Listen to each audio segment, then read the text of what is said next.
My name is Dhruv Patak. Like I said earlier, I'm an organizer, a union organizer from Charlotte, North Carolina. I'm a revolutionary socialist. And I have to say, fuck capitalism. Build socialism.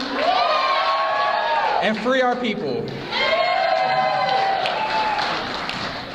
So I was asked to give this talk by a few of my amazing comrades, and I feel very honored to be up here, speaking. But in reality, the reason why I'm up here is because of Workers' World. If it wasn't for the party that I met 3 years ago at this point, if it wasn't for all those comrades that I've been with in the streets, I don't know where I would be today. So I just want to give a big, big shout out to Workers' World.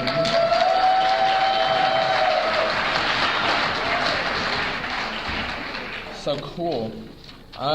So before I get started, so we have a poster up here with some of the information for our social media and stuff like that. So if folks could go to facebook.com/workersworldparty, definitely follow everything that's going on that page. On Twitter, we're at Workers World. And please, if you could right now, everyone could right now, send a tweet at Workers World with the hashtag either WWP2016, hashtag Fight for Socialism with the number 4, and hashtag Socialist for Black Lives with the number 4. It's all up here on this poster right here. So cool. So if everybody could do that, and throughout the day keep tweeting that, so we can make sure everyone knows that this is the biggest Workers' World Party conference that we've had.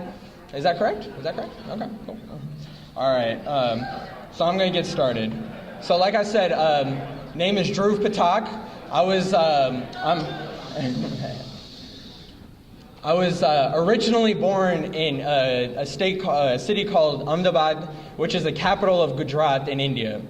I moved here, much like many immigrant families, my family assumed that things were going to be better here.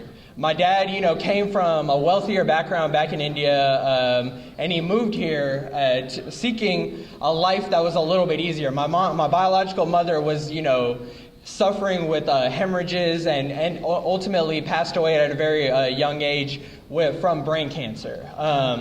And so the healthcare system in India, though has its benefits, wasn't as good as what we thought it would be here in the United States. So my parents moved here in 1994, and we moved here seeking something that a lot of people do. A lot of immigrants expect coming here that we're going to have it easier. We're going to have a better life here. We're going to be able to get an education. We're going to be able to provide for our family once we're done. But we know that that's not always the case. Growing up in the South, I moved to Monroe, North Carolina at the age of around 2. Some of y'all may know Monroe, North Carolina. That's where Robert Williams was from. In 1955, he helped lead a historic sit-in, where militant black folks in Monroe, North Carolina led a sit-in while being armed, because it was dangerous to live in small cities like that where the Klan were constantly harassing the black community, and it was powerful. So then a year later, we moved to Charlotte, and ever since then, I've lived in Charlotte. And growing up in the South has really formed everything that I know about what's going on. Every single day I think about where I come from and what it means to be, an immigrant living in the South, what it means to be a working class person living in the South, and why I think the South is so pivotal in making any sort of revolution in this country.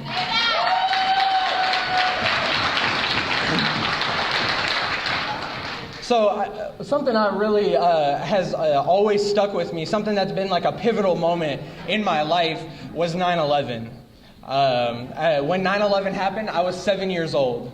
I was a 7-year-old kid, who didn't really know much better. I was actually, the day that the towers fell, I was at daycare. My dad had picked me up, and I was like, oh, this kind of stuff must happen all the time. I really didn't know any better, but little did I know that that moment would historically change the way I was perceived for the rest of my life.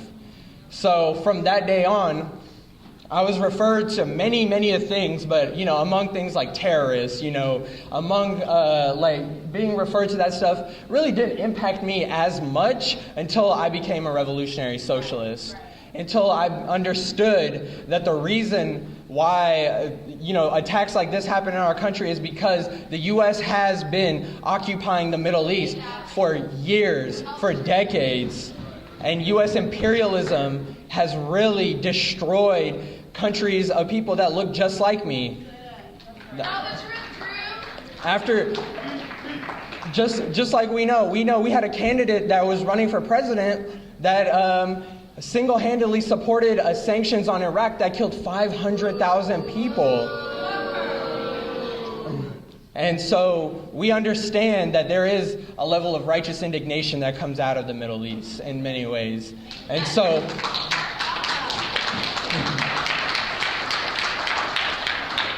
and as revolutionary socialists, what do we say? We say, hands off the Middle East, hands off Syria, say no more war at home or abroad, and that's the world that we're fighting for.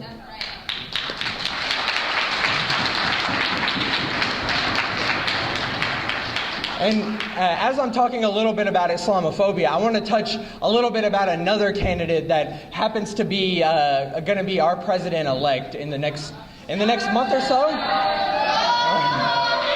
What do we say? Fuck Donald Trump, right? Fuck Donald Trump. He single-handedly has called for the banning of all Muslims from entering this country. What do we say about that? No Trump. He wants to build a wall to stop Mexican immigrants from coming into this country. We say no to that. But the biggest thing that I want to remind people of is, regardless of who was going to be in this office, if it was Hillary Clinton, if it was Donald Trump, we were going to be in the streets on January 20th. Because these candidates don't represent our class. They represent a class that is dominating us at every day, that enforce white supremacy, that enforce patriarchy, that prevent the liberation of trans people in this country. And our class is on a historic mission. Our class is on a historic mission to overthrow everything about our current system, replace it with a socialist future. And the only way we can do that is by unifying as a class. But the way that we unify is by struggling for black liberation, by prioritizing the smashing of patriarchy, by destroying transphobia amongst our ranks, so that we can sharpen the contradictions that exist between our class and the ruling class. Because one day our class is going to rule, and that day is going to be beautiful.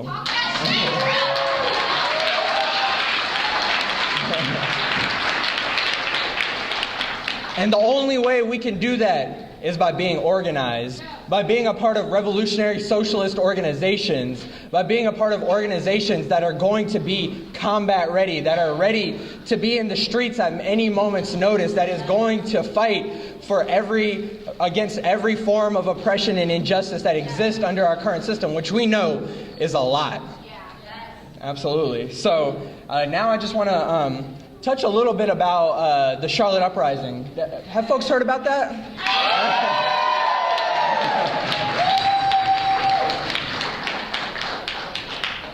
So, the city I'm from, to me, it makes perfect sense why the uprising happened there. There's a material and economic and political basis for why the uprising happened in Charlotte. Charlotte is what we could say, what people call the Wall Street of the South, the second largest concentration of finance capital in this entire country, besides New York. All this finance capital, I'm going to tell you, it's not in the hands of the oppressed. It's in the hands of the bankers. It's in the hands of the wealthy and elite. And it's caused an incredible contradiction. The contradiction we talk about between our class and the ruling class is intensified and sharpened every single day in Charlotte. Black people in Charlotte have no access to any sort of upward mobility. It is the worst of all 50 major cities in this country for children to be able to move out of poverty. That is Charlotte, North Carolina. Charlotte, North Carolina was the site of Swan versus Mecklenburg County, which supposedly was supposed to integrate schools, but now, today, Charlotte is just as segregated as it was in 1960. And that's the reality of the schooling system. We live in a community where the west side of Charlotte is over 80% black, and that is the most impoverished area of Charlotte, and not in due part to anything that black folks have done because of finance capital, because that opportunities and access to any sort of resources was denied for oppressed people in that city. And this is why, and this is the material basis for why the uprising happened. And it is all due in fact to the fact that Charlotte, a city in the South, was just as much as every other city in the South, has a legacy of slavery. The legacy of white supremacy built on the stolen lands of indigenous people. And that impacts everything that we do today. So I want to move into talking just a little bit about my personal experience with the uprising. And the Charlotte uprising, when it happened, it was a beautiful thing because it was people that finally felt like they had some sort of power. We were able to push back the police, on the first few nights. We were able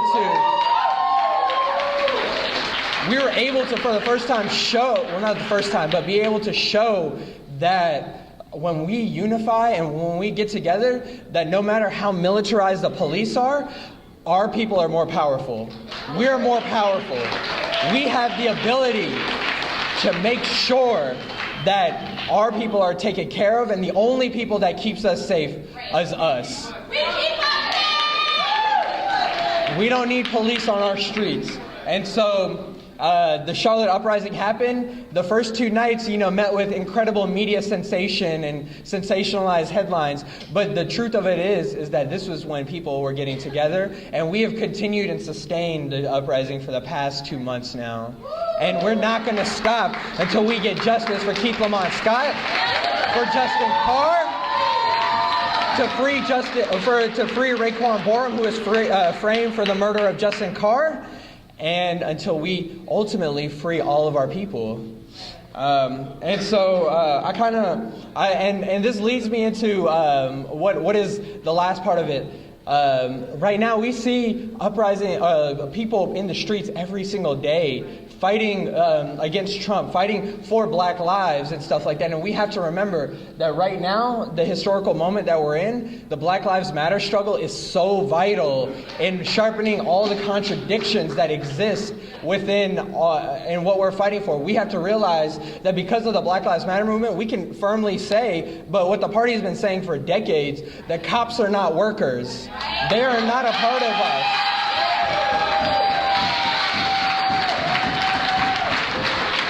And that because of the Black Lives Matter movement, we could say that fuck the police. We could say the only way that we're going to free our people is if we are amongst our people. We must love the people. We're going to fight until we achieve socialist revolution in this country, and that we're going to make sure that socialists support Black lives. And our class is on a historic mission. Thank y'all.